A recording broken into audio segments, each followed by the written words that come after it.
Albert Einstein spent the last 20 years of his life searching for this answer: how gravity is connected to electricity.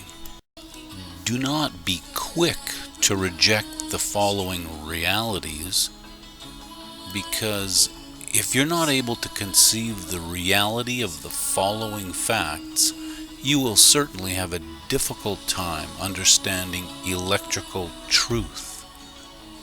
Number one, gravity is absolutely a pushing force. Two, space is not empty. The Michelson and Morley experiment failed because they didn't understand that the ether surrounds the Earth and is moving with the Earth. Number three, charges in electricity do not travel.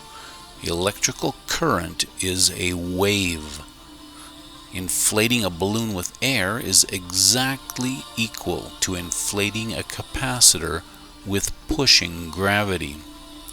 Pushing gravity that is held back equals an electric potential, and pushing gravity that is accelerated equals electricity. We need to repeat this because it's a difficult thing for a lot of people to comprehend, but gravity is absolutely a pushing force. All stars are combusting into quantum particles, which then condense down into all the planets at a high velocity. This is the reality of what we feel as the force of gravity. Pushing gravity also gives us the exact explanation of what magnetism is. As the quantum particles of gravity flow down into the Earth, they pass through atomically aligned metal magnets, and you can see here the three different scenarios. When south is against north, we get an attraction, and the other two options give us a repulsion. Magnetism is simply gravity flowing through atomically aligned metal. And now here we can see the exact connection between gravity and electricity. The yellow lines pushing gravity is flowing into the Earth, and as it passes through the atomically aligned magnets, it causes a constant force against the rotor. When that rotor turns, as we state here in number 2, gravity accelerated is what we know as electricity. So when that rotor turns, it accelerates against that flow of gravity, which pushes against the free electrons that are on that rotor, causing an electric current. And if that connection is closed and the current cannot flow, that then causes gravity to back up into space, into a sphere shape, which is the exact definition of an electric potential.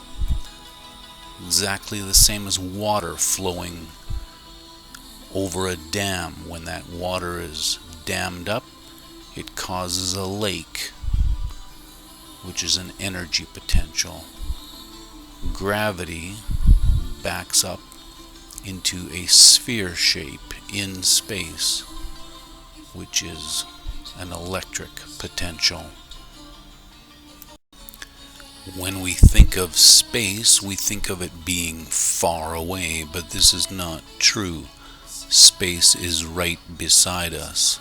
Space permeates our atmosphere, and space itself is not empty. We can see as the magnet is pushed through the coil, that creates an electric current.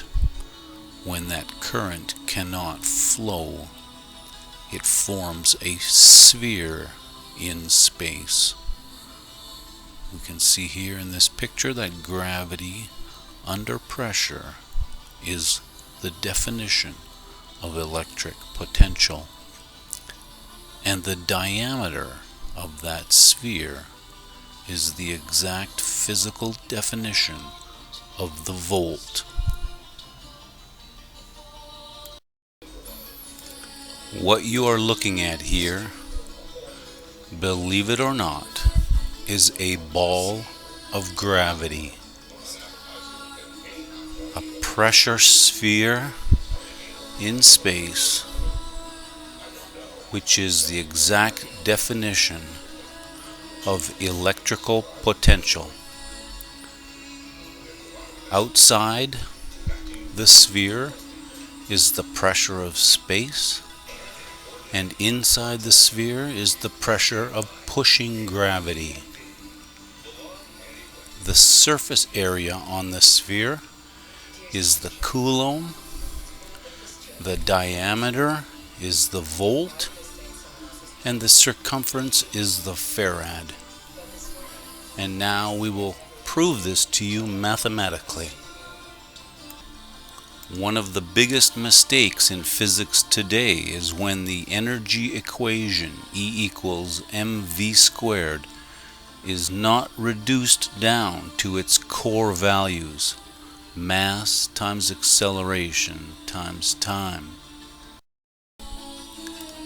The electric joule, kilograms meters squared per second squared, exactly the same as E equals mv squared, which is exactly the same as E equals ma squared z squared. And now we can see here on the sphere the coulomb times the volt equals electric energy, ma times az squared.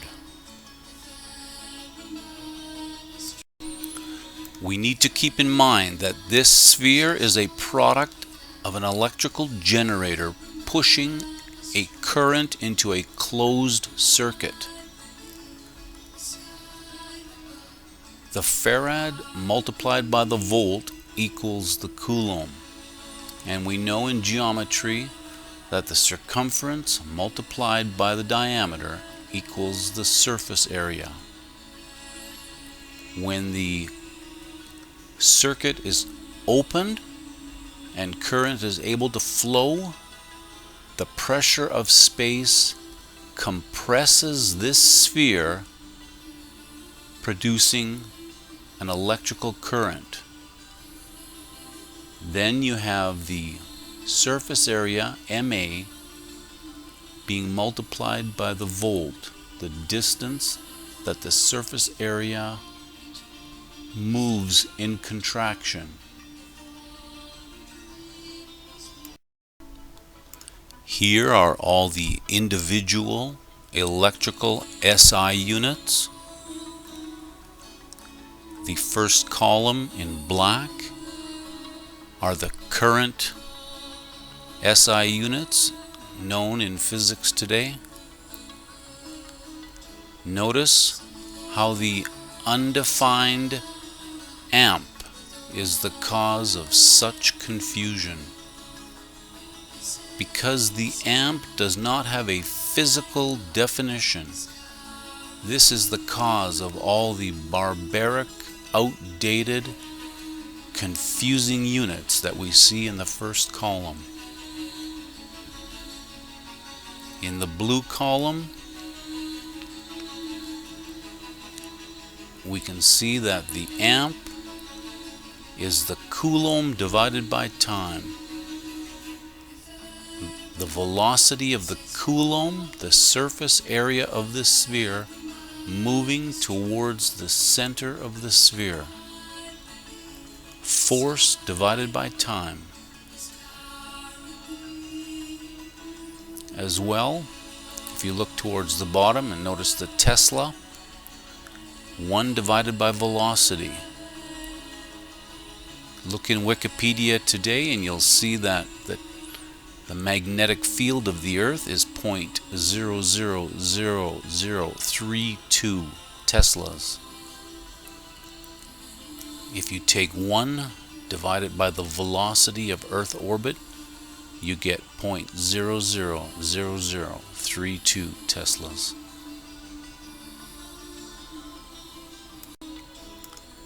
And now the strongest proof that electricity is three-dimensional. On the top we have ma squared z squared, the joule, divided by az squared, the volt, which is distance, gives us ma, the coulomb, the surface area of the sphere. The joule, which is three-dimensional, divided by distance, which is one-dimensional, leaves us 2 dimensions. The coulomb. The coulomb is the 2-dimensional surface area of the sphere. As well now, we can see that the joule divided by a squared z to the 4th, which is area, 2 dimensions. The joule divided by 2 dimensions is 1 dimension, which is the farad.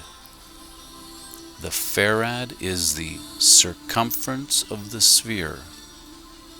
The farad is a one-dimensional form of energy. The definition of the farad is capacitance, the ability to hold a charge. You can see in this image that the larger the circumference gets, the more charge that we have, the more electric potential. This sphere in space actually is a capacitor. And if you can imagine, as the sphere gets smaller, the farad, which is one-dimensional, as that sphere gets smaller, that is basically mass accelerating. You have to imagine being in the one-dimensional pathway of the farad. As that sphere got smaller, what you would be witnessing is mass accelerating around that circumference. M over z squared, the acceleration of mass. Now when the circuit is opened and the pushing gravity flows out of the compressing sphere, it acts upon the free electrons that are on the wire. Now we need to know that between the metal of the wire and the wire's coating, at the quantum level, there is a fluid of free electrons, exactly like water covering the earth. And we need to understand that electricity is not the travel of charges. Electricity is a wave. The pushing gravity accelerates the orbits of the free electrons, which causes a wave along the surface of any conductor.